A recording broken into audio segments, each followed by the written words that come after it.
Hello students, how are you today? Are you happy? I hope so. I hope so all students are happy and healthy.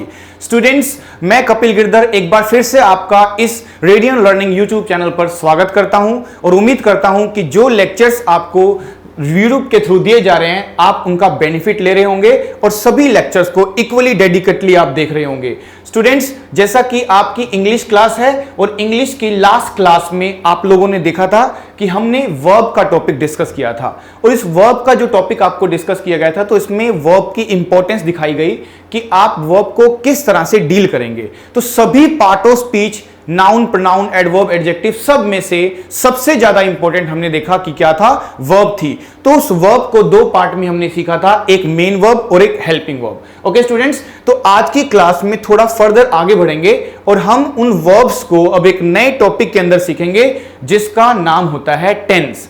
हाँ जी हाँ, tense. देखो आप सब जानते हैं कि टेंस पूरी इंग्लिश का बेसिक होता है। वो सारे स्ट्रक्चर्स बनाना आपको सिखाएंगे। जैसे आपको अंडरस्टैंडिंग को डेवलप करना है, अच्छा करना है, तो डेफिनेटली उसके लिए आपको टेंस आने चाहिए। इसीलिए सभी स्टूडेंट्स की डिमांड होती है कि सबसे पहले आप टेंस पढ़ाइए और टेंस में जो कंफ्यूजन्स होते हैं और किस तरह से 12 जो टेंसेस होते हैं उनके रूल्स होते हैं वो सबको हम क्लासेस में डील करेंगे आपके लिए। ओके स्टूडेंट्स, तो फिर से मैं आपका स्वागत करता हूं। आप देखेंगे कि हमारा जो बैच है उसका नाम है अभिनंदन बैच और अभिनंदन बैच में 79 डेज की में आपको एसएससी सीजीएल एग्जाम 2023 में पूरी फुल प्रिपरेशन कराई जा रही है, जिसमें ऑलमोस्ट सभी टॉपिक हम डील कर रहे हैं, जिसमें आपके सभी टीचर्स, जितने भी टीचर्स हैं, आप उन सब के डेडिकेटली लेक्चर्स को देख रहे होंगे। ये सभी टीचर्स के लेक्चर्स आप 1 बाय 1 देख रहे हैं और आपको बताकर हमें बहुत खुशी हो रही है कि जो हमारी ये क्लासेस है बहुत ही स्मूथली चल रही है और आपका भी बहुत अच्छा रिस्पांस आ रहा है। स्टूडेंट्स, आपका ये रिस्पांस हमें और ज्यादा मोटिवेट कर रहा है,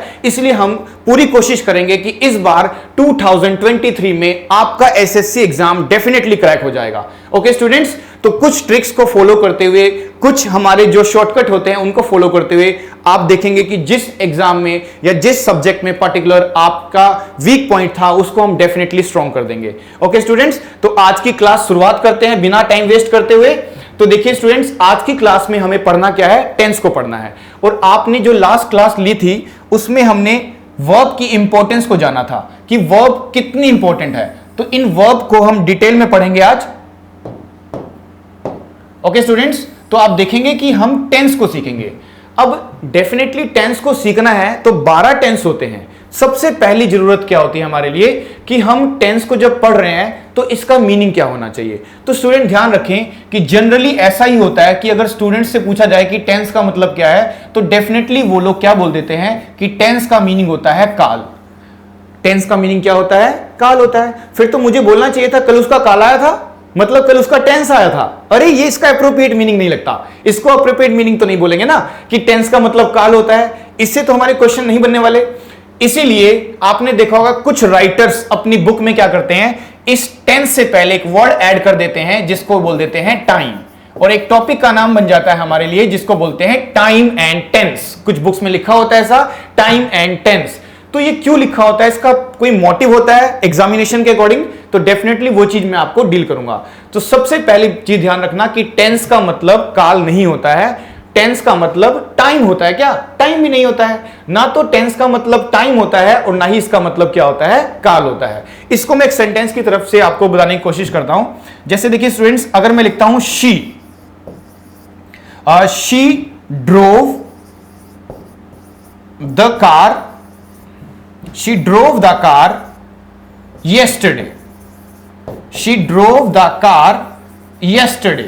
एक सेंटेंस मैंने आपके लिए लिख दिया कि she drove the car yesterday। अब बताएं ये जो वर्ब की फॉर्म्स है, ड्राइव का सेकंड फॉर्म क्या होता है, ड्रोव। तो ये जो ड्रोव है ये क्यों यूज किया है, आप देखेंगे कि इस ड्रोव को हमने इसलिए यूज किया है क्योंकि इसमें टाइम दिया हुआ है yesterday, और yesterday से पता चलता है कि हम बात तो पास्ट की कर रहे हैं। अगर हम पास्ट की बात करेंगे तो डेफिनेटली हमें कौन सी फॉर्म यूज कर लेनी चाहिए, सेकंड फॉर्म यूज कर लेनी चाहिए। तो स्टूडेंट इससे अब एक बात समझ में आएगी आपको। देखो इससे एक बात समझ में आती है कि टाइम और टेंस ये दोनों को समझना बहुत जरूरी होता है। टाइम को हम टेंस नहीं बोल सकते और टेंस को हम टाइम नहीं बोल सकते। इसीलिए स्टूडेंट ध्यान रखना कि जो ये बुक्स में लिखा होता है टाइम वर्ड, इसका एक्चुअल मीनिंग क्या होता है कि हम बोलना चाह रहे हैं कि टाइम का मतलब होता है टाइम वाले वर्ड्स। इसका मतलब क्या होता है? टाइम वाले वर्ड्स। टाइम वाले वर्ड्स होते थे यस्टरडे यूज करते हो, टुमारो यूज करते हो, टुडे यूज करते हो, नाउ होता है, सिंस होता है, कैसे बहुत सारे ऐसे ऐसे वर्ड्स हो सकते हैं जो कि टाइम को बताने वाले वर्ड्स होते हैं। और आप ध्यान रखना, हमेशा ध्यान रखना कि टाइम एक बहुत बड़ा कॉन्सेप्ट होता है, एक बहुत बड़ा कॉन्सेप्ट होता है, जबकि टेंस एक बहुत ही छोटा सा कॉन्सेप्ट है। टेंस क्या है? एक बहुत ही छोटा सा कॉन्सेप्ट है। तो टाइम बड़ा कॉन्सेप्ट है, टेंस एक छोटा कॉन्सेप्ट है। इसीलिए ध्यान रखना, हमेशा टाइम वाले वर्डों को देखते हुए, टाइम वाले वर्ड को देखते हुए, विदाउट मेकिंग एनी हिंदी, बिना हिंदी बनाते हुए हमें डिसाइड करना है कि कौन सा टेंस हमें यूज करना होता है। ठीक है, यानी वर्ब नहीं बताती कि कौन सा वर्ड यूज करना है, लेकिन हम टाइम वाले वर्ड से ये डेफिनेटली पता लगा पाते हैं कि जैसा टाइम का वर्ड यूज करोगे वैसा ही आपको क्या यूज करना पड़ेगा? टेंस यूज करना पड़ेगा। इसीलिए यस्टरडे को देखते हुए हमने क्या यूज कर लिया था? ड्राइव का सेकंड फॉर्म ड्रोव यूज कर लिया था। ओके स्टूडेंट्स, देखो ये जो मैं बेसिक जानकारी दे रहा हूं ना, तो ये जब आप टेंस के क्वेश्चंस को सोल्व करोगे तो आपका एटीट्यूड थोड़ा बदल जाएगा। पहले कैसे करते थे हम लोग कोशिश करते हैं कि जो टेंस को सीखे हम हिंदी से सीख लें। अगर मुझे हिंदी से आपको टेंस सिखाना है तो डेफिनेटली मैं 2 मिनट में आपको सारे टेंस सिखा दूंगा। अरे आप लोग याद करते थे प्रेजेंट इंडेफिनिट, ता है, ते है, ती है, प्रेजेंट इंडेफिनिट होता है, ता था, ते थे, ती थी, पास्ट इंडेफिनिट होता है। अगर इनसे हमारे क्वेश्चंस बनेंगे तो डेफिनेटली मैं आपको सिखा देता। देखो प्रैक्टिकली उससे क्वेश्चंस नहीं बनेंगे। सोचो जो ग्रामेरियंस है, जिन्होंने इंग्लिश के ग्रामर के रूल्स बनाए हैं, उनके तो मन में भी हिंदी नहीं आती होगी, तो डेफिनेटली हम लोग हिंदी से तो कॉन्सेप्ट को नहीं डील कर सकते। इसीलिए कुछ चीजें हैं जो हमें सीखनी चाहिए, और इसीलिए उसका सबसे पहला स्टेप है कि दोनों में फर्क देखो कि टेंस और टाइम दोनों अलग अलग कॉन्सेप्ट होते हैं, जबकि टाइम बहुत बड़ा कॉन्सेप्ट है और टेंस एक छोटा सा कॉन्सेप्ट है। इसीलिए हमेशा टाइम वाले वर्ड के अकॉर्डिंग क्या लगाना पड़ता है हमें? टेंस। टेंस के हिसाब से टाइम वाला वर्ड नहीं बदलता है, जबकि टाइम के हिसाब से क्या बदल जाता है? टेंस बदल जाता है। इसीलिए मैं सिंपलेस्ट डेफिनेशन देता हूं टेंस की आपको, क्योंकि हमें प्रैक्टिकल चीजें ज्यादा समझनी है, थ्योरी कम पढ़नी है। तो प्रैक्टिकली अगर मैं आपको ये बात समझाऊं तो ध्यान रखना कि टेंस का मतलब होता है use of verbs according to time, यानी टाइम के अकॉर्डिंग किसको यूज करना? वर्ब को यूज करना। यानी एक ऐसा मीडियम है, टेंस एक ऐसा मीडियम होता है जिसमें हम ये सीखते हैं कि हाउ टू यूज वर्ब्स को कैसे यूज करना है। ठीक है ना? और आप सब जानते हैं क्योंकि प्रीवियस क्लासेस में आपने पढ़ा है कि आपने देखा होगा कि हमने वर्ब्स को डिवाइड किया था। आप देखो, अब इसमें 2 वर्डों को हाईलाइट कर रहा हूं मैं, एक है वर्ब और एक है टाइम। यानी टाइम वाले वर्डों के हिसाब से, क्योंकि टाइम का मतलब मैंने क्या लिखा है यहां पे? टाइम वाले वर्ड्स। तो जैसे जैसे टाइम वाले वर्ड यूज करोगे वैसा वैसा आपको क्या यूज करना पड़ेगा? वर्ब यूज करना पड़ेगा। और आप सभी स्टूडेंट जानते हैं कि वर्ब की कितनी फॉर्म्स होती है? वर्ब की फॉर्म्स होती है 4। तो कौन कौन सी वर्ब होती है? एक फर्स्ट फॉर्म, एक वर्ब की सेकंड फॉर्म, एक वर्ब की थर्ड फॉर्म होती है, और एक फर्स्ट फॉर्म में क्या ऐड कर दिया जाता है? ing, यानी V1 प्लस ing। ठीक है, हमने लिखा है सी, तो सी वर्ब की कौन सी फॉर्म हो गई? First form. सेकंड फॉर्म क्या लिखेंगे? सो। थर्ड फॉर्म क्या लिखेंगे? सीन। और एक लास्ट फॉर्म जो होती है उसको बोलते हैं सी से बनी हुई सींग, सी से बना हुआ सींग। तो see, saw, seen, seeing. Catch, caught, caught, catching. Learn, learnt, learnt, learning. Play, played, played, playing. Fly, flew, flown, flying. Flow, आपसे पूछता हूं मैं, फ्लो की वर्ब बताओ जरा, कमेंट सेक्शन में डाल सकते हो। फ्लो की तीनों फॉर्म सुना दो, क्योंकि एग्जाम्स में फ्लो की फॉर्म को पूछ लिया जाता है कि किस तरह से फ्लो की फॉर्म बनती है। पानी का बहना, फ्लो। तो आप देखोगे ऐसा क्वेश्चन है कि एग्जाम्स में पूछ लिया जाता है आपसे, ओनली वर्ब का क्वेश्चन होता है। The river had overflown. The river had overflown. River had overflown का मतलब है कि रिवर जो है वो ओवरफ्लोन हो चुकी थी। इसका यही सेंस बनता है। और आप जानते भी हैं शायद से कि जब आपने देखा हो कभी हैड यूज करते थे ना, तो हैड के साथ आने वाली फॉर्म हमेशा कौन सी होती थी? थर्ड। हैव के बाद हमेशा कौन सी फॉर्म आती है? Third form. इसीलिए हैड के साथ भी कौन सी फॉर्म लिखनी पड़ती है हमें? Third form. तो दिखने में तो सेंटेंस अच्छा लग रहा है क्योंकि हमने हैड के साथ तो थर्ड फॉर्म यूज किया है, लेकिन ध्यान देना कि रिवर बहती है कि रिवर उड़ती है? बताओ।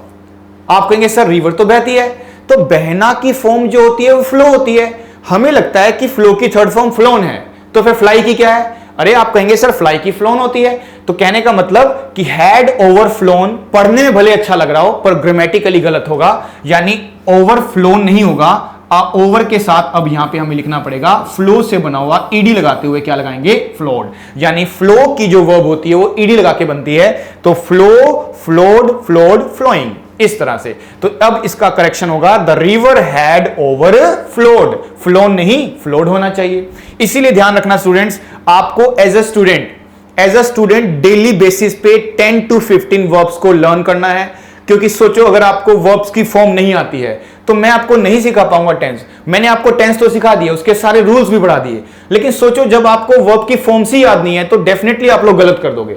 इसीलिए सबसे पहला स्टेप होता है वर्ब को सीखना और अब उसको याद करना। याद करना है आपको। सारी वर्ब्स की फॉर्म बुक्स में लिखी होती है। जो भी बुक आपके पास है, जो भी बुक आपके पास बेसिक है, कोई कॉम्पिटिटिव एग्जाम्स की है, कोई ग्रामर की बुक है, सब में वर्ब दी होती है। तो उन वर्ब्स के बेसिक्स के अकॉर्डिंग आपको उनको याद करना शुरू करो, उसकी चारों फॉर्म याद करा करो। ओके स्टूडेंट्स, अगर आप वर्ब को याद करते रहेंगे तो डेफिनेटली टेंस बहुत आसान लगेगा आपको। ओके स्टूडेंट्स, तो देखो जरा इसका मीनिंग लिखा है use of verbs according to time. Time के हिसाब से किसको यूज करना है? वर्ब को यूज करना है। इसी को क्या बोल दिया जाता है? टेंस बोल दिया जाता है। ये सबसे आसान है। और वर्ब्स की कितनी फॉर्म होती है? तो कहां फर्स्ट फॉर्म लगानी है, कहां सेकंड फॉर्म, कहां थर्ड फॉर्म, कहां आईएनजी, ये सारी स्टडी किसके अंदर करेंगे? टेंस के अंदर करेंगे। ओके स्टूडेंट्स, मुझे उम्मीद है आप समझ पा रहे हो कि टेंस और टाइम में क्या अंतर है। टेंस का मतलब होता है use of verb according to time, जबकि टाइम का मतलब टाइम वाले वर्ड्स है। इसीलिए ध्यान रखना, टाइम वाले वर्ड्स के अकॉर्डिंग हमें फॉर्म्स को यूज करना है। कब फर्स्ट फॉर्म लगाएं, कब सेकंड फॉर्म लगाएं, कब आईएनजी और कब थर्ड फॉर्म। ओके स्टूडेंट्स, चलो आगे देखते हैं हम नेक्स्ट देखिए। अब क्योंकि स्टूडेंट्स आपको आगे सीखना है अब, तो आप देखें कि वर्ब्स की फॉर्म्स के बाद आप जानना जरूर चाहेंगे कि आप देखें तो हम इसमें एक टेंस स्टार्ट करेंगे अब। ठीक है स्टूडेंट्स, एक टेंस स्टार्ट करते हैं। लेकिन आप में से बहुत सारे बच्चे ऐसे भी तो हो सकते हैं जिनको सीधे टेंस से पढ़ाना थोड़ा अजीब लगेगा, तो मैं चाहता हूं थोड़ा सा मैं बेसिक जरूर बता दूं आपको। थोड़ा सा बेसिक मुझे बताना चाहिए आपको कि चलो हमें टेंस का मतलब समझ में आ गया है कि टेंस का मतलब क्या होता है, यूज ऑफ वर्ब्स होता है अकॉर्डिंग टू टाइम। लेकिन आप ये भी तो जानना चाहेंगे ना कि 12 टेंस बनते कैसे हैं, किस तरह से 12 टेंस बनाए जाते हैं। तो स्टूडेंट ध्यान रखना कि हम सबसे पहले देखते हैं कि टाइम होता है। सबसे पहले क्या होता है? टाइम।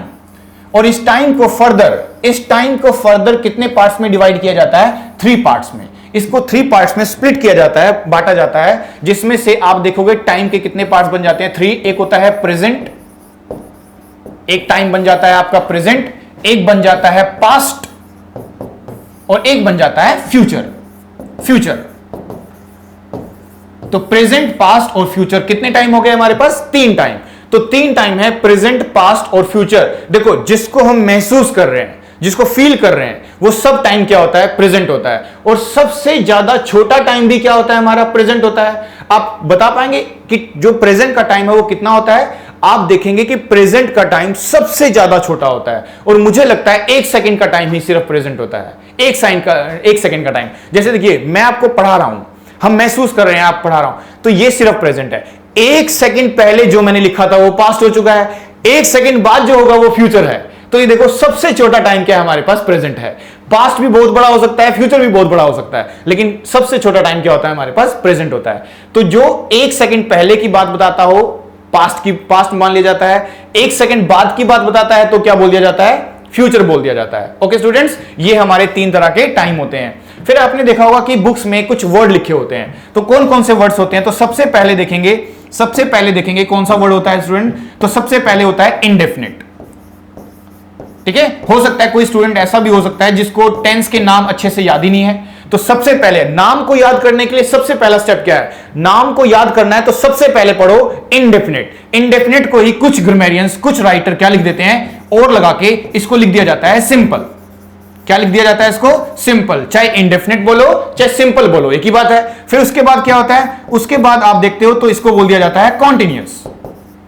कॉन्टिन्यूअस, तो दूसरा स्टेप क्या हुआ? कॉन्टिन्यूअस। फिर उसके बाद थर्ड होता है जिसको बोलते हैं परफेक्ट। परफेक्ट, ठीक है, थर्ड स्टेप परफेक्ट हो गया। फिर उसके बाद फोर्थ स्टेप जिसको बोलते हैं, फोर्थ स्टेप को बोलते हैं दोनों को मिला के perfect continuous. Perfect continuous, perfect continuous. देखो ध्यान से, ध्यान से देखो, पहला स्टेप क्या है? इंडेफिनिट। दूसरा स्टेप क्या है? कॉन्टिन्यूअस। तीसरा स्टेप क्या है? परफेक्ट। और फोर्थ स्टेप इन दोनों को मिला के बनता है परफेक्ट कॉन्टिन्यूअस। ये सिर्फ वर्ड है। अब हम क्या करेंगे? इन वर्ड्स को, अगर इन वर्ड्स को हम लेके जाते हैं प्रेजेंट में, इनको वर्ड्स को लेके जाते हैं प्रेजेंट में, तो प्रेजेंट के 4 टेंस बन जाएंगे आपके। कौन कौन से? Present indefinite, present continuous, present perfect, present perfect continuous. इन चारों को पास्ट में लेके जाओगे तो पास्ट के 4 बनेंगे। इस तरह से इनको फ्यूचर में लेके जाओगे तो फ्यूचर के 4 बनेंगे, जैसे future indefinite, future continuous, future perfect, future perfect continuous. तो इस तरह से स्टूडेंट ध्यान रखें कि हम प्रेजेंट, पास्ट, फ्यूचर को टाइम बोलते हैं। ये वर्ड्स है, जब इनका कॉम्बिनेशन बनता है तब जाके हमारे क्या बनते हैं? टेंस। तो 4 टेंस प्रेजेंट के होते हैं, 4 पास्ट के होते हैं और 4 ही किसके होते हैं? फ्यूचर के होते हैं। ओके स्टूडेंट्स, तो इस तरह से बेसिक टेंस बनाए जाते हैं। अब आगे देखते हैं, आगे कौन सा टेंस हमें पढ़ना चाहिए। तो देखो, सबसे पहला लिखा है हमारे सामने, फर्स्ट टेंस का नाम लिखा हुआ है जिसको बोलते हैं प्रेजेंट इंडेफिनिट टेंस। तो पहला टेंस क्या है? प्रेजेंट इंडेफिनिट टेंस, और इसी को बोल दिया जाता है सिंपल प्रेजेंट टेंस। इसको बोल दिया जाता है simple present tense. Okay students, तो प्रेजेंट इंडेफिनिट बोलिए चाहे सिंपल प्रेजेंट बोलिए, एक ही बात है। और कोई भी टेंस आपको अगर पूरी क्लैरिटी से सीखना है तो डेफिनेटली सबसे पहले क्या करना होता है हमें? सबसे पहले हम उसकी फॉर्मेशन को समझते हैं, उसके रूल को पढ़ते हैं, उसके स्ट्रक्चर को पढ़ते हैं। तो सबसे पहला उसका फॉर्मेशन है। फॉर्मेशन का मतलब उसका स्ट्रक्चर कैसा दिखेगा, उसका रूल क्या होगा। तो प्रेजेंट इंडेफिनिट टेंस जब भी आप देखोगे ना स्टूडेंट्स, तो हमेशा से ध्यान रखना, प्रेजेंट इंडेफिनिट में सबसे पहले क्या लिखा जा सकता है? एक सब्जेक्ट, और सब्जेक्ट के बाद आपके पास 2 ऑप्शन बन जाते हैं। एक तो आप यूज कर सकते हो वर्ब की फर्स्ट फॉर्म, और एक यूज कर सकते हो वर्ब की फर्स्ट फॉर्म के साथ एस या फिर एस। इस तरह से हो सकता है आपको गो लिखना हो सकता है आपको गोज लिखना हो सकता है टेक लिखो, तो हो सकता है टेक्स लिखो। यानी सब्जेक्ट के अकॉर्डिंग आपको डिसाइड करना पड़ता है कि फर्स्ट फॉर्म लगानी है कि वर्ब की फर्स्ट फॉर्म में एस को ऐड करना है। फिर उसके बाद लास्ट में क्या होता है? एज यूजुअल एक नॉर्मल सेंटेंस में हमेशा क्या लिखा जाता है? लास्ट में ऑब्जेक्ट लिखा जाता है। ऑब्जेक्ट, ठीक है, ये करता है वो कर्म है। ओके स्टूडेंट, इसको हिंदी में ऐसे बोलते थे हम, लेकिन आप ध्यान देना, हमें इंग्लिश को हिंदी को ज्यादा यूज नहीं करना है, उससे कुछ चीजें गलत हो सकती हैं। तो आप ध्यान रखना कि सब्जेक्ट और ऑब्जेक्ट किसको बोला जा सकता है। तो मतलब सभी पार्ट ऑफ स्पीच में से किसके पास ऐसा राइट है जिसको हम सब्जेक्ट बना सकते हैं, जिसको हम ऑब्जेक्ट बना सकते हैं। तो ध्यान देना स्टूडेंट्स, आप हमेशा ध्यान रखें कि सब्जेक्ट और ऑब्जेक्ट बनने का राइट सिर्फ 2 वर्डों के पास होता है। एक होता है नाउन के पास और एक होता है प्रोनाउन के पास। तो जब भी कभी आप नाउन प्रोनाउन को डिटेल में पढ़ें, समझे कि जब भी कभी नाउन प्रोनाउन को डिटेल में पढ़े ना, तो ध्यान रखना नाउन का सबसे प्राइमरी मोटिव, सबसे पहला मोटिव क्या होता है? आप एक सेंटेंस के लिए उसको क्या बना देते हो? सब्जेक्ट। और वही नाउन चाहे तो आप उसको एक सेंटेंस में क्या बना देते हो? ऑब्जेक्ट। तो नाउन और प्रोनाउन दोनों आपके क्या बन जाते हैं? सब्जेक्ट। तो नाउन सब्जेक्ट है, नाउन ही ऑब्जेक्ट है।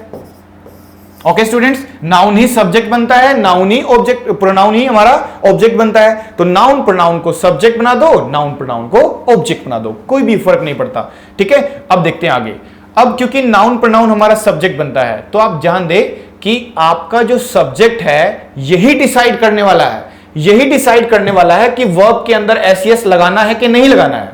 आप देखो स्टूडेंट्स, जब हम लोग रीड करते हैं तो आपने देखा होगा, स्पेशली न्यूज़पेपर की जब आप रीडिंग करते हो या कोई बुक्स या नॉवल पढ़ रहे हो ना, या लिख रहे हो सेंटेंसेस को, तो आपका ध्यान कभी भी इस तरफ नहीं जाता होगा कि वर्ब की फर्स्ट फॉर्म में एस लगाना है कि नहीं। और डेफिनेटली बैंकिंग, एसएससी दोनों एग्जाम्स के जो क्वेश्चंस होते हैं ना, तो बहुत सारे क्वेश्चंस आप देखोगे जिसमें सिर्फ एक छोटा सा एरर होता है कि कभी कभी वर्ब की फर्स्ट फॉर्म में जहां एस लगाना होता है वहां नहीं लगाया जाता है, और जहां लगाना था वहां लगा दिया है।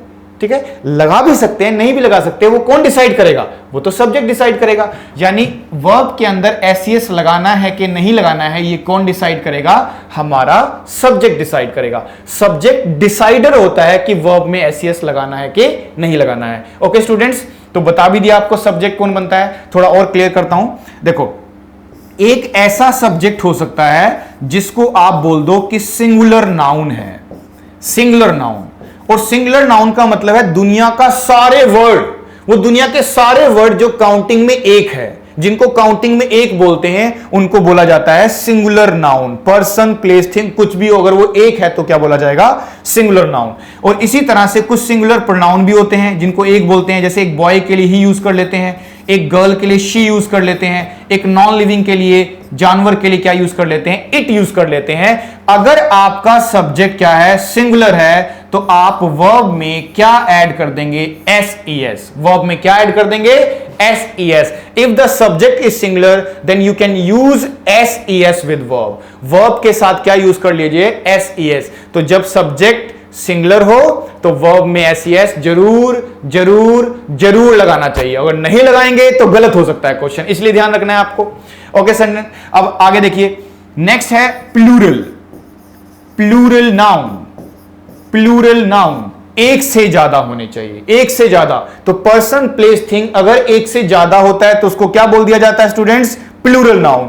और प्लूरल नाउन का मतलब होता है एक से ज्यादा। और आप कुछ प्रोनाउन भी यूज कर सकते हैं, जैसे वी का मतलब हम लोग, दे का मतलब वे लोग, और यू का मतलब होता है तुम लोग। तो इसका मतलब ये सब के सब प्लूरल कैटेगरी से बिलोंग करते हैं। और अगर सब्जेक्ट सिंगुलर नहीं प्लूरल हो तो you can't use s with verb. आप अपनी वर्ब के साथ एस नहीं लगाएंगे, गलत हो जाएगा लगाएंगे तो। ठीक है ना स्टूडेंट? तो कितना आसान है। हम लोग समझते थे कि पर्सन के अकॉर्डिंग सेट होता है कि फर्स्ट पर्सन में ये लगा दो, सेकंड पर्सन में ये लगा दो।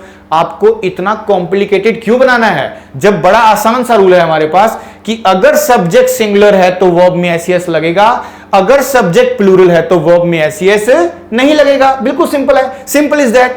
ठीक है, तो कॉम्प्लिकेटेड बनाने की जरूरत नहीं है इस चीज को, बहुत आसान सा रूल होता है ये। सब्जेक्ट सिंगुलर है तो वर्ब में एस लगाना है और प्लूरल है तो नहीं लगाना है। ओके स्टूडेंट्स, अब आगे देखिए। देखो, इसमें एक ऐसा सब्जेक्ट दिखाई देगा जो मैंने स्किप कर दिया। देखो ध्यान से, अब बताओ कौन सा है सब्जेक्ट जो मैंने मिस कर दिया? एक सब्जेक्ट को मैंने लिखा ही नहीं। देखो स्टूडेंट, इसमें मैंने आई को इंक्लूड नहीं किया, आई को मैंने इसमें इंक्लूड ही नहीं किया, क्योंकि देखो आई का कभी फिक्स रूल बना ही नहीं है। अगर आपने ध्यान दिया हो, बेसिक जब पढ़ते थे ना, तो आई का कभी भी फिक्स रूल नहीं बना। आई में हमेशा से कंफ्यूजन रहा है और उसको हमेशा से रटा ही है हमने। देखना स्टूडेंट, जैसे मुझे लिखना है, मान लीजिए मैं यहां दिखाता हूं आपको। अगर सोचो मुझे लिखना है आई के साथ वोज या वर, आई के साथ मुझे लगाना है वोज और वर, तो आप बताइए आई के साथ वोज लगाना सही रहेगा कि वर सही रहेगा? तो आप डेफिनेटली बोलेंगे, अगर आपको बेसिक इंग्लिश अच्छा है तो आप बता पाएंगे कि आई के साथ क्या लगाया जाएगा? आई के साथ लगाया जाएगा वोज। जबकि वोज एक सिंगुलर हेल्पिंग वर्ब होती है, इसको सिंगुलर हेल्पिंग वर्ब बोलते हैं, सभी सिंगुलर के साथ वोज लगाया जाता है। और वर तो प्लूरल के साथ लगता था। अब बच्चे कह रहे सर नहीं, आई के साथ तो वर भी आता है। अरे वो तो एक्सेप्शनली होता है, कभी कभी होता है, जब इमेजिनरी सेंटेंस होता है। जनरली 99.9% क्या होता है, आप जनरली क्या करते हो? आई के साथ वॉज लगाते हैं। I was at home, I was playing cricket, ऐसा ही तो यूज करते हैं। आई के साथ वर तो नहीं लगाते हम। और आगे देखें तो आई के साथ हैज यूज करते थे आप लोग, कि आई के साथ आप हैव यूज करते थे। तो अब आप कहेंगे सर आई के साथ हम हैज तो यूज नहीं करते हैं, हम आई के साथ क्या यूज कर लेते हैं? हैव यूज करते हैं। जबकि ध्यान देना स्टूडेंट्स, हैव एक सिंगुलर नहीं प्लूरल हेल्पिंग वर्ब होती है। इसको तब लगाया जाता है जब आप प्लूरल सब्जेक्ट से स्टार्ट करते हो। तो देखो, आई कभी कभी सिंगुलर बनता है तो कभी कभी प्लूरल बन जाता है, इसका फिक्स रूल है ही नहीं। और कभी कभी तो हद ही कर देता है। देखो ये हद कैसे करता है, देखो आई के साथ बताओ इज लगाते हैं क्या आप? नहीं लगाते होंगे। आई के साथ आर लगाते हैं क्या आप? नहीं लगाते होंगे। जबकि इज क्या होता है? सिंगुलर। आर क्या होता है? प्लूरल। इज सिंगुलर है, आर प्लूरल है। आपने अलग से एक वर्ड याद कर रखा है कि जब आई आएगा तो इज एम आर में से क्या लगाया जाएगा? एम लगाया जाएगा। और जरा बताना एम क्या होता है सिंगुलर की प्लूरल? नहीं बता पाओगे आप लोग, क्योंकि एम ना तो सिंगुलर होता है ना प्लूरल होता है। तो यही मैं समझाना चाह रहा हूं कि आई का फिक्स रूल होता ही नहीं है, कभी आई सिंगुलर बनता है, कभी आई प्लूरल बनता है, और कभी कभी तो कुछ भी नहीं बनता, ना सिंगुलर ना प्लूरल। इसीलिए याद रखें कि आई को रटा ही जाता है, इसको याद ही किया जाता है कि आई के साथ जैसे आपने याद कर रखा है वोज लगाते हैं, जैसे याद कर रखा है हैव लगाते हैं, एम लगाते हैं, ऐसे ही याद करना पड़ेगा आपको कि आई के साथ एस नहीं लगाना चाहिए। यानी देख लो, अगर मैं इसको सिंगुलर मान लेता तो मैं सारे सिंगुलर वर्ड में इसको ऐड कर देता, लेकिन ये अब प्लूरल कैटेगरी में आ रहा है, लेकिन मैं ये नहीं बोलूंगा कि आई सिंगुलर है, हालांकि एक की बात करता है, लेकिन रूल बनाते समय इसको आप सिंगुलर प्लूरल की कंसीडर मत करो, नहीं तो क्वेश्चन गलत हो जाएगा आपका। ठीक है, आई के साथ एस नहीं लगाते, आई गोज नहीं होगा, आई गो होगा, आई टेक होगा, ठीक है, आई टीच होगा, यानी इसमें एस लगाने की कोई जरूरत नहीं होती है। ओके स्टूडेंट्स, ठीक है, अब आप अच्छे से समझ पा रहे हो कि सिंगुलर सब्जेक्ट में एस लगेगा, प्लूरल में नहीं लगेगा, और अगर निकला सब्जेक्ट आई तो डेफिनेटली क्या लगाना चाहिए, एस लगाएंगे, नहीं लगाएंगे। गो लिखा है तो गो रहेगा, वॉच लिखा है तो वॉच रहेगा, उसमें एस लगाने का कोई नीड ही नहीं पड़ेगा हमें। ओके स्टूडेंट्स, ठीक है, अब मैं इसके कुछ एग्जांपल देता हूं ताकि आपको थोड़ा और क्लियर हो जाए। आप इसको ध्यान से देख लीजिए, सारे रूल्स को आप स्क्रीनशॉट ले सकते हैं इसका। अब मैं आगे देखता हूं, आगे इसको अप्लाई करते हैं रूल को। देखो स्टूडेंट्स, जैसे एक सेंटेंस रखते हैं हम आपके लिए कि शी राइट अ लेटर। मेरे साथ साथ आप नोट कर सकते हैं इसको। जरूर आप क्या किया करें, जब आपकी क्लास स्टार्ट होती है तो आप बिल्कुल कॉपी पेन साथ में रखा करें, सो दैट कि आपको लगे कि आप ऑफलाइन में की तरह ही पढ़ रहे हैं। She write a letter. और स्टूडेंट डेफिनेटली आप लोग लाइक किया करो ना, उससे हमें मोटिवेशन मिलता है। अगर आप लाइक करेंगे तो डेफिनेटली हम और अच्छा पढ़ाएंगे आपको, और अच्छा कंटेंट लेके आएंगे, क्योंकि आपका एक लाइक हमें बहुत अच्छे से मोटिवेट कर देता है। ओके स्टूडेंट्स, देखो अगर हम फिजिकल क्लास में होते, ऑफलाइन क्लासेस में, तो हमें कैसे पता चलता है, आप हमसे हाय हेलो भी करते हैं, फिर हम क्या करते हैं, आपका अटेंडेंस भी होता है, सारी चीजें होती हैं, वो सारी फॉर्मेलिटीज होती है, तो हमें पता चलता है कि एक स्टूडेंट हमारी क्लास में बैठा हुआ है। लेकिन आप अब ऑनलाइन पढ़ रहे हैं तो हमें कैसे पता चलेगा आप क्लास में बैठे हैं? तो इसका सबसे अच्छा तरीका है कि आप वीडियो को लाइक कर दिया करो, उससे हमें आइडिया मिल जाता है कि हाँ इतने स्टूडेंट्स हमारी क्लास को अटेंड करते थे। ओके स्टूडेंट्स, तो ये छोटा सा काम आपने करना है कि सभी स्टूडेंट क्या करेंगे, वीडियो को लाइक जरूर कीजिएगा। आगे देखो, शी राइट अ लेटर लिखा हुआ है एक, और एक लिखते हैं इट रेन। थर्ड नंबर पे लिखते हैं we watch a movie. Then one of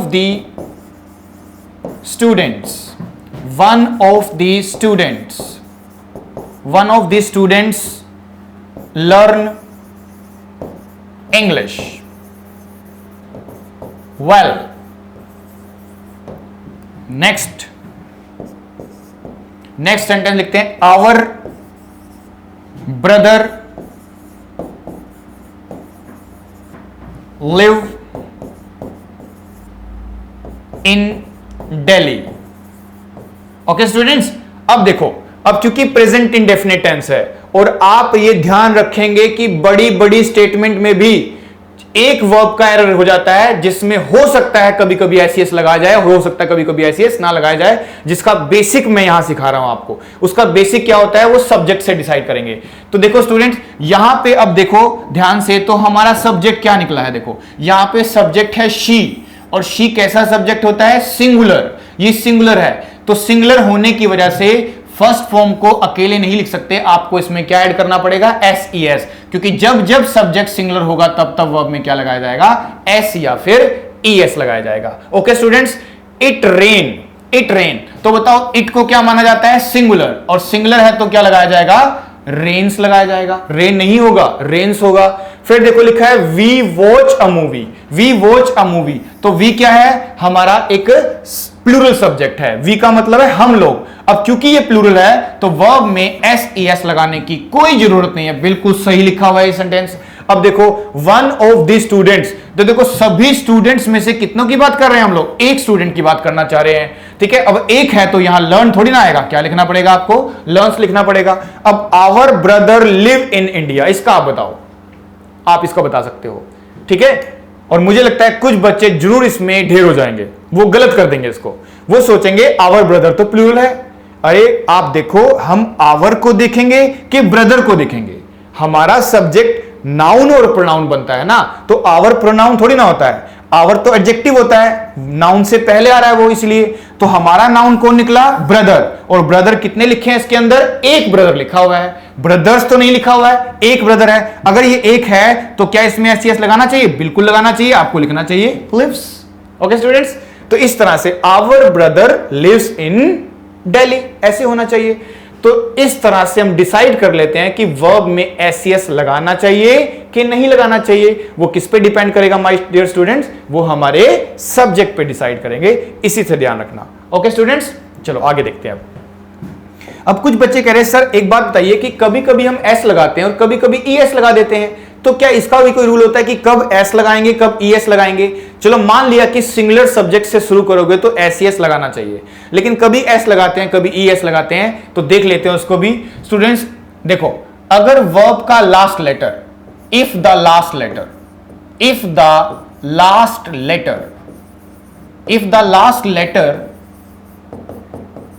of a verb, ठीक है, अगर वर्ब का लास्ट लेटर, आपके हिसाब से बता रहा हूं कि अगर वर्ब का लास्ट लेटर क्या है? S, S S, S H, C H, X, O, अगर वर्ब का लास्ट लेटर ये आता है तो आप उसमें अगर एस ई एस लगाना चाहते हो तो डेफिनेटली आपको क्या लगाना चाहिए? ई एस लगाना चाहिए। अगर लास्ट लेटर इनमें से आता है तो क्या लगा देंगे? ई एस लगा देंगे। और सोचो इनमें से लास्ट लेटर नहीं आता है तो डेफिनेटली आपको एस लगाना चाहिए। इनमें से लास्ट लेटर नहीं आएगा तो क्या लगा दोगे? एस लगा दोगे। फॉर एग्जाम्पल जैसे मुझे लिखना है वॉच, वॉच, तो वॉच में लास्ट लेटर क्या लिखा हुआ है? E S, sorry C H, C H, तो लास्ट लेटर सी एच है, देखो सी एच इसके अंदर आ गया है, तो दैट्स वाई हमें क्या लगाना पड़ेगा? वॉचेस, ई एस लगाना पड़ेगा। अगर वर्ब का लास्ट लेटर होता है आपका, जैसे मैं लिखता हूं गेट, टी आ गया, तो टी इसके अंदर नहीं आया, और नहीं आया तो क्या लगा देंगे आप यहां पे? एस लगा देंगे, तो बन जाएगा गेट्स। और अगर मैं लिखता हूं गो, तो गो का लास्ट लेटर में क्या आ रहा है? ओ, ओ लास्ट लेटर इसमें आ गया है, इसीलिए क्या लगाया जाएगा? ई एस, तो यहां क्या कर दिया जाएगा? गोस कर दिया जाएगा। इस तरह से चलना पड़ता है आपको। लिखा है मेस, मेस, डबल एस आ गया, तो मेस का क्या करना पड़ेगा आपको? मैसेज करना पड़ेगा, इस तरह से। और वर्ब का लास्ट लेटर अगर ऐसे लिखते हैं हम फ्राई, फ्राई, तो बताना इसका क्या करेंगे? अब आप क्या करोगे? फ्राई को कर दोगे इस तरह से, इस वाई को हटा दोगे और क्या ऐड कर दोगे? आई ई एस, ठीक है। एस ई एस तो लगाते थे, क्या आई एस भी लगा सकते हैं? हाँ बिल्कुल लगा सकते हैं। अगर वर्ब का, अगर आप वर्ब का लास्ट लेटर क्या देखते हो? वाई, ठीक है। अगर वर्ब का लास्ट लेटर क्या देखते हो? वाई। अगर किसी भी वर्ब का लास्ट लेटर वाई है और उस वाई से पहले आ जाता है वावल, क्या आता है? वावल, ठीक है। एक हो सकता है वावल आए और एक हो सकता है उसमें क्या आए? कॉन्सोनेंट आए, ठीक है, कॉन्सोनेंट भी आ सकता है। तो वावल जब आता है तो स्पेशल बात होती है, स्पेशल बात होती है। वावल आने से क्या होता है? स्पेशल रूल बनता है। तो स्पेशल का मतलब हुआ कि आपको यहां पे एस ई एस लगाने में एस को लगाना है, आई ई एस लगाने की जरूरत नहीं है, उसको काटने की जरूरत नहीं है। लेकिन सोचो वावल नहीं कॉन्सोनेंट है, अगर वो कॉन्सोनेंट है तो कॉन्सोनेंट होने की वजह से वाई को क्या कर देते हैं? हटा देते हैं, उसको रिमूव कर देते हैं और उस वाई का रिप्लेसमेंट हो जाता है आई, और ई एस लगा देते हैं साथ में, तो क्या बन जाता है? आई ई एस। तो जरा देख के बताओ, लास्ट लेटर क्या है? वाई, वाई से पहले क्या आ गया? आर, आर आ गया, तो आर वावल है कि कॉन्सोनेंट है? बताओ जरा, ये हमारा हुआ कॉन्सोनेंट। और अगर कॉन्सोनेंट है तो वाई को हटा के क्या लगा दोगे? आई एस लगा दोगे। ओके स्टूडेंट्स, जैसे वर्ब आ जाती है प्ले, प्ले। अब देखो लास्ट लेटर क्या लिखा है? वाई, वाई से पहले क्या लिखा हुआ है? ए, ए वावल है। अगर वावल है तो नॉर्मल केस बनाना है, और नॉर्मल केस का मतलब आपको क्या लगाना पड़ेगा? एस लगाना पड़ेगा, ठीक है। अब लिखा है ओबे, ओबे। अब ओबे में देखो ध्यान से, तो वाई लास्ट है, उससे पहले क्या आ गया है? ई, ई भी तो क्या है हमारा? वावल, तो सिंपल केस बन गया, तो क्या लगा देंगे? एस लगा देंगे, ठीक है। आपने लिखा क्राई, क्राई, क्राई में देखो क्या लिखा हुआ है? आर, आर क्या होता है जी? कॉन्सोनेंट, कॉन्सोनेंट है तो क्या करोगे? क्राई में आई ई एस लगाना पड़ेगा, क्राइस बना दो इसको।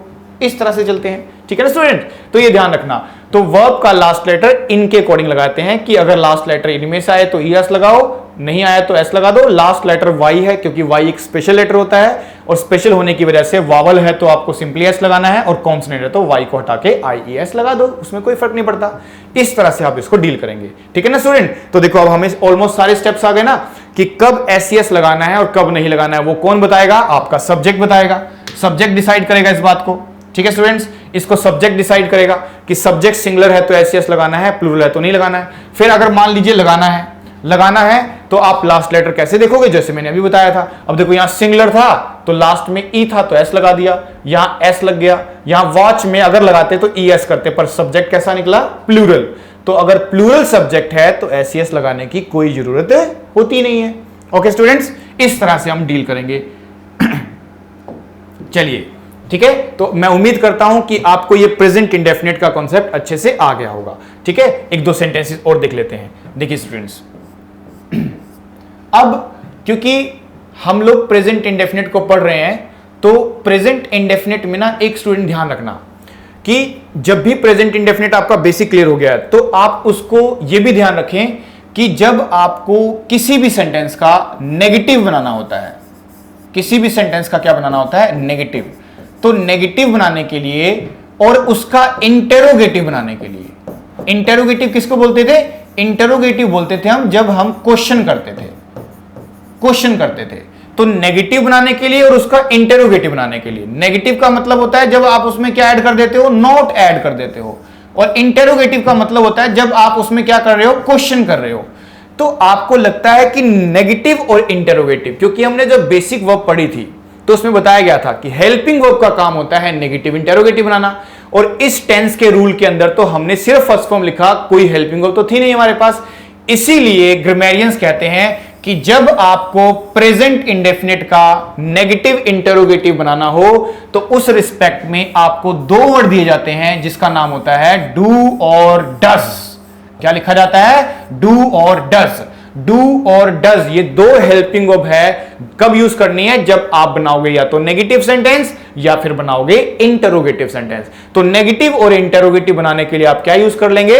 डू या फिर डज यूज कर लेंगे। ओके स्टूडेंट्स, अच्छा दोनों में क्या अंतर है? फिर ध्यान रखना, डू और डज में से एस ई एस किसके अंदर लिखा? जरा बताओ। आप देखेंगे कि डज के अंदर एस ई एस है। तो जितने भी सिंगुलर सब्जेक्ट होते हैं आपके, जितने सिंगुलर सब्जेक्ट होते हैं, चाहे वो ही है, चाहे वो शी है, चाहे वो इट है या सिंगुलर नाउन है, उन सब में डज लगाना, क्योंकि डज के अंदर एस ई एस होता है और सारे सिंगुलर में एस ई एस लगता था। और डू के अंदर एस ई एस नहीं होता ना, तो इसीलिए आई के साथ और जितने प्लूरल सब्जेक्ट हमने लिखे थे उन सब के साथ क्या लगाएंगे? आप डू लगाएंगे। यानी शी के साथ क्या लगाओगे? डज। आई के साथ क्या लगाएंगे? डू। वी के साथ क्या लगाएंगे? डू। इस तरह से तो डू डज को भी आपको यूज करना है। ओके स्टूडेंट्स, तो मुझे लगता है आज की क्लास में आपको इतना ही पढ़ाना सफिशिएंट रहेगा।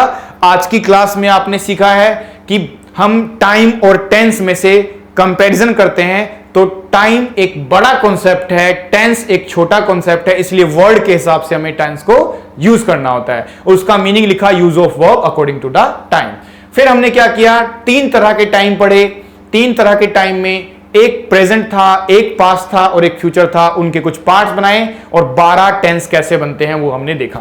12 टेंस में से एक टेंस को हमने आज स्टार्ट कर दिया जिसका नाम था प्रेजेंट इंडेफिनिट। प्रेजेंट इंडेफिनिट को सिंपल प्रेजेंट बोलते हैं, जिसको वर्ब की फर्स्ट फॉर्म से बनाते हैं, जिसमें सिंगुलर और प्लूरल सब्जेक्ट के अकॉर्डिंग एस ई एस लगाया जाता है। ओके स्टूडेंट, लेकिन जब भी इस टेंस का आपको नेगेटिव इंटरोगेटिव बनाना पड़ा, नॉट लगाना है, क्वेश्चन बनाना है, तो डेफिनेटली आप लोग क्या लगाओगे? डू और डज। और डू और डज हम कैसे डिसाइड करते हैं? According to the nature of subject. Subject singular है तो डज लगा दो, प्लूरल है तो डू लगा दो। ठीक है स्टूडेंट्स, तो आज इतना ही कर लीजिए।